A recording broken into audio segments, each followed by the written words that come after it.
ছাত্ৰ ছাত্ৰীসকল, প্ৰথমে তোমালোকক মোৰ ইউটিউব চেনেললৈ স্বাগতম জনালোঁ। আজি মই ক্লাছ 6ৰ এন ইনডমিটেবল স্পিৰিট নামৰ পাঠটি পঢ়াবলৈ লৈছোঁ। তলত দিয়া খেলুৱৈ কেইগৰাকী কি খেলৰ লগত জড়িত সেইখিনি কৈ মই তোমালোকক প্ৰশ্ন উত্তৰখিনি দিম। এতিয়া তোমালোকে পাঠটি মনোযোগেৰে বুজি ল'বলৈ চেষ্টা কৰিবা। লুক এট দ্য পিকচাৰ্ছ বিলো। তলৰ ছবিবোৰলৈ চোৱা। তলত কিছুমান খেলুৱৈৰ ছবি দিয়া আছে।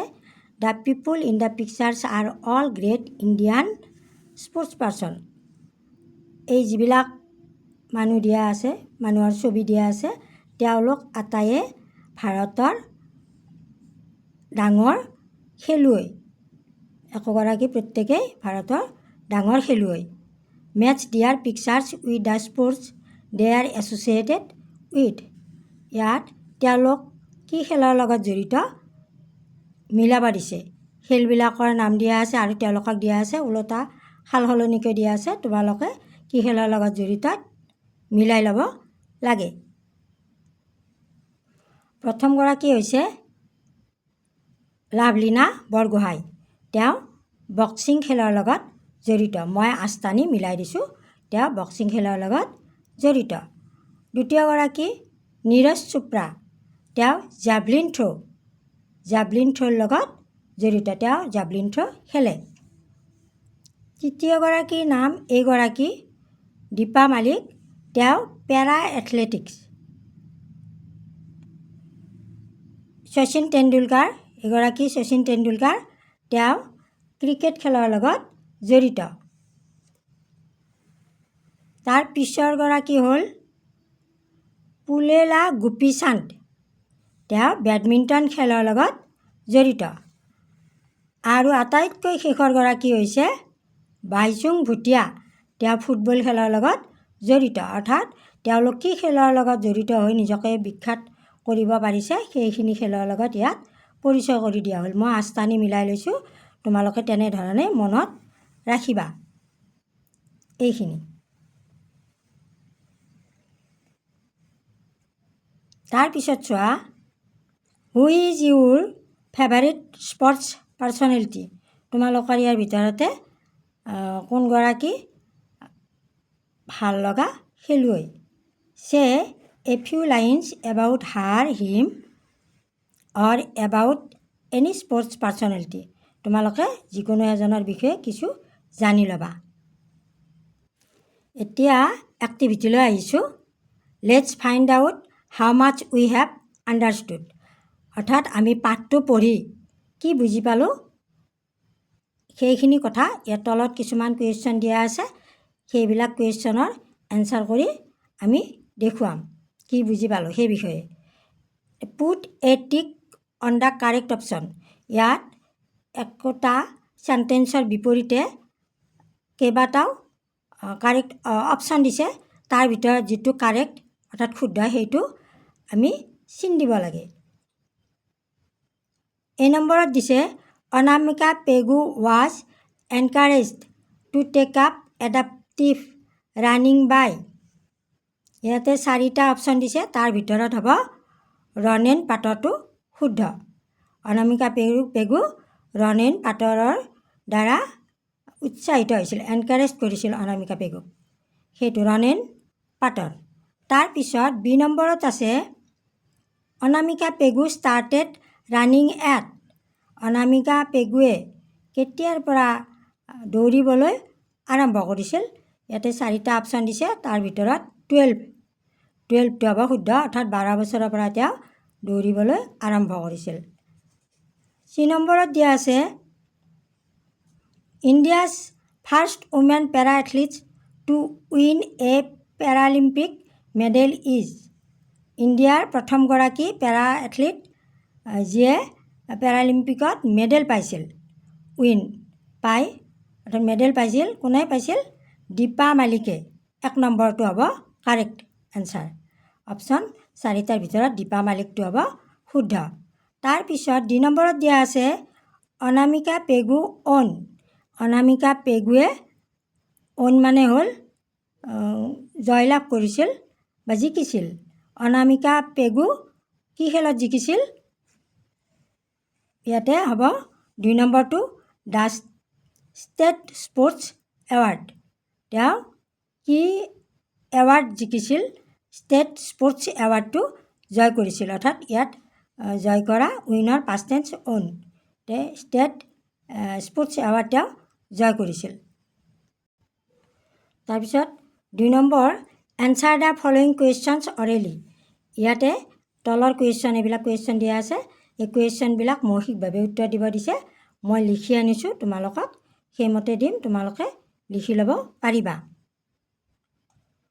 1 নম্বৰ কুৱেশ্যন, অৰ্থাৎ এই নম্বৰ কুৱেশ্যন দিয়া আছে, হু ইজ অনামিকা পেগু? অনামিকা পেগু কোন? এনচাৰত লিখিবা তোমালোকে, Anamika Pegu is a national level para athlete from Assam. Anamika পেগুৱে অসমৰ তেওঁ ৰাষ্ট্ৰীয় লেভেলত পেৰা এথলিট আছিল। অসমৰ এজন ৰাষ্ট্ৰীয় লেভেলৰ বা পৰ্যায়ৰ পেৰা এথলিট আছিল বা হয়। ইয়াতে যিহেতু প্ৰেজেণ্টত সুধিছে, ময়ো তোমালোকক প্ৰেজেণ্টতে এনচাৰটো দিছোঁ। Anamika Pegu is a national level para athlete from Assam. B number question, how did Anamika Pegu overcome the challenges she faced? How did Anamika Pegu overcome the challenges she faced? Anamika পেগুৱে কেনেকৈ বাধা বিঘিনি অতিক্ৰম কৰিছিল? অৰ্থাৎ তেওঁ সন্মুখীন হোৱা বাধা বিঘিনি কেনেকৈ অতিক্ৰম কৰিছিল? এইটো কুৱেশ্যন। এনচাৰ লিখিবা তোমালোকে, Anamika Pegu focused on her strength, worked hard and surrounded herself with positive influences to overcome the challenges she faced. Anamika পেগুৱে তাইৰ শক্তিত, অন হাৰ ষ্ট্ৰেংথ, তাইৰ শক্তিত মনোযোগ দিছিল বা মনোনিৱেশ কৰিছিল, ফ'কাছড। ৱৰ্ক হাৰ্ড, কঠোৰ পৰিশ্ৰম কৰিছিল। And surrounded herself with positive ইনফ্লুৱেঞ্চেছ, আৰু ছাৰাউণ্ডেড হাৰছেল্ফ, অৰ্থাৎ তাইৰ চাৰিওফালৰ যিটো ইতিবাচক, অৰ্থাৎ পজিটিভ ইনফ্লুৱেঞ্চেছ বা ধনাত্মক যিটো প্ৰভাৱ তাৰ আশে পাশে আছিল, যিটোৱে তাইৰ সন্মুখীন হোৱা সমস্যাবিলাক সমাধান কৰাত বা সমস্যাবিলাকৰ পৰা ওলাই অহাত তেওঁক সহায় কৰিছিল। এনেকৈ লিখিবা। তাৰপিছত 3 নম্বৰত আছে, what is the typical training routine of Anamika Pegu? Typical training routine of Anamika Pegu. Anamika পেগুৰ যিটো টাইপিকেল ট্ৰেইনিং ৰুটিন, সাধাৰণ প্ৰশিক্ষণ ৰুটিন কি হয়? এনচাৰ লিখিবা তোমালোকে, Anamika Pegu trains in adapting techniques 3 times a week. Her coach help her with balance, stride and endurance. She always try to run at least 5 kilometers at one session. Anamika পেগুৱে কৌশলবোৰ, এডাপ্টিং techniques, কৌশলবোৰ আঁকোৱালি লোৱাৰ প্ৰশিক্ষণ সপ্তাহত 3 বাৰ লৈছিল। 3 times a week, সপ্তাহত 3 বাৰ কৌশলবোৰ আঁকোৱালি লোৱাৰ training লৈছিল। Her coach help her with balance, stride and endurance. তাইৰ কোচে তাইক ভাৰসাম্য, উইথ বেলেঞ্চ, ভাৰসাম্য ৰক্ষা কৰা, ষ্ট্ৰাইডটো হ'ল বেগাই যোৱা, এণ্ড এণ্ডুৰেঞ্চ, আৰু ধৈৰ্য ধৰাত তাইক সহায় কৰিছিল। She always try to run at least 5 kilometers at one session. তাই সদায়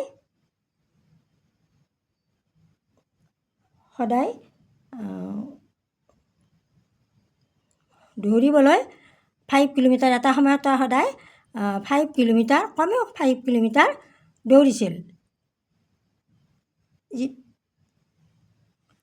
D2 দিছে, what message has Anamika Pegu conveyed to the youth of Assam? Anamika পেগুৱে অসমৰ যুৱকসকললৈ কি মেছেজ দিছিল, অৰ্থাৎ কি বাৰ্তা দিছিল?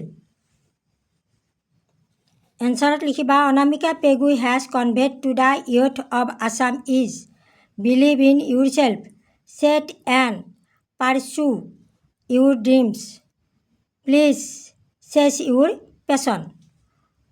অনামিকা পেগুৱে ডেকা বা যুৱকসকলক বাৰ্তা দিছিল যে নিজৰ ওপৰত বিশ্বাস ৰাখা, বিলিভ ইন ইউৰ চেল্ফ, নিজৰ ওপৰত বিশ্বাস ৰাখা, set and pursue your dreams, সপোন বাছি লোৱা আৰু তাক পূৰাবলৈ চেষ্টা কৰা, প্লিজ চেছ ইউৰ পেশ্যন, অনুগ্ৰহ কৰি আগ্ৰহ পিছা কৰা, অৰ্থাৎ নিজৰ আগ্ৰহ পূৰণ কৰিবলৈ চেষ্টা কৰা। তাৰপিছত নম্বৰত দিছে what is Anamika Pegu's ultimate গ'ল। অনামিকা পেগুৰ আচল যিটো লক্ষ্য বা উদ্দেশ্য সেইটো কি আছিল?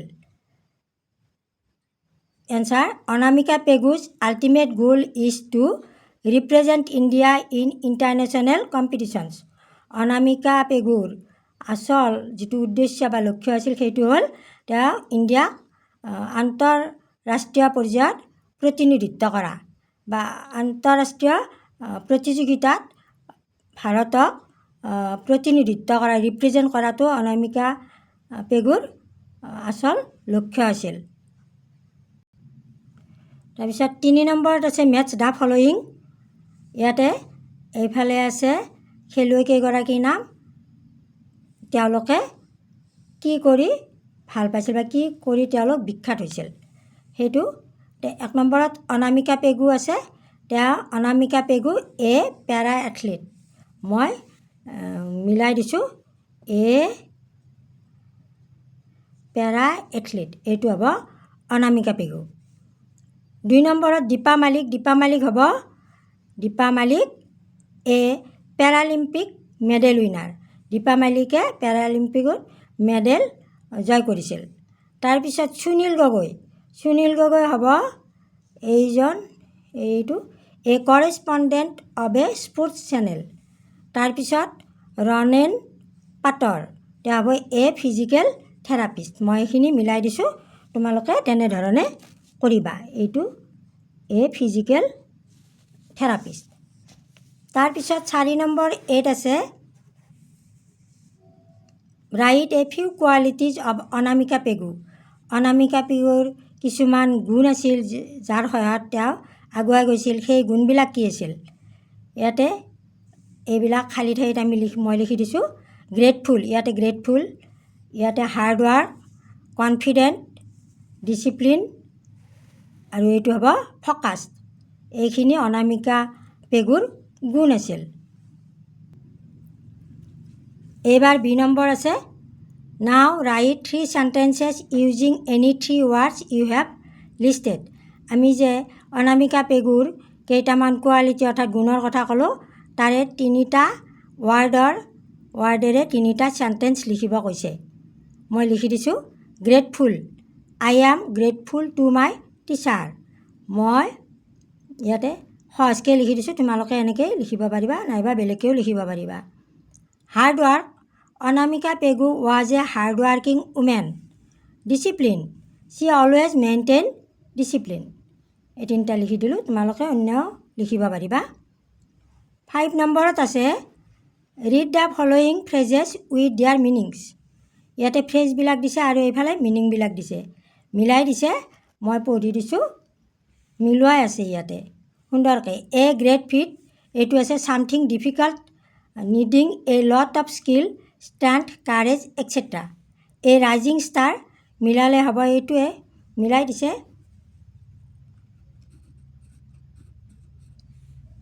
এ person who rapidly gains fame in a particular field, এজন ব্যক্তি বুলি কৈছে যিজনে কোনো এটা বিশেষ ক্ষেত্ৰত তেওঁ পাৰদৰ্শিতা দেখুৱাইছে, সেইটো হৈছে এ ৰাইজিং ষ্টাৰ অৰ্থাৎ উজ্জ্বল নক্ষত্ৰ। A physical therapist, a person who is trained to help patient recover from injuries. Time management, use of one's time effectively or productively. তাৰপিছত বি নম্বৰত দিয়া আছে now fill in the blanks with the phrases you have just learned. ইয়াতে এই মাত্ৰ শিকা এইকেইটাৰে ইয়াতে খালী ঠাই কিছুমান আছে, খালী ঠাইকেইটা লিখিব দিছে, পূৰ কৰিব দিছে। I want to become a rising star দিলেও দিব পাৰিবা, নাইবা ইয়াতে তোমালোকে এ ফিজিকেল থেৰাপিষ্টো দিব পাৰা। তুমি কি হ'ব বিচাৰা সেইটো সুধিছে।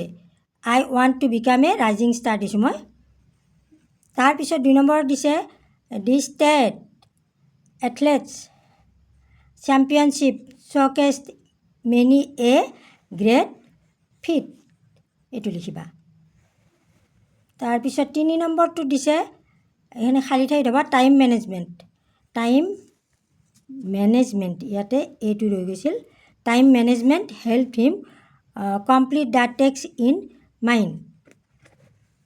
আজিলৈ ইমানতে এৰিছোঁ, পিছলৈ বাকীখিনি দিবলৈ চেষ্টা কৰিম।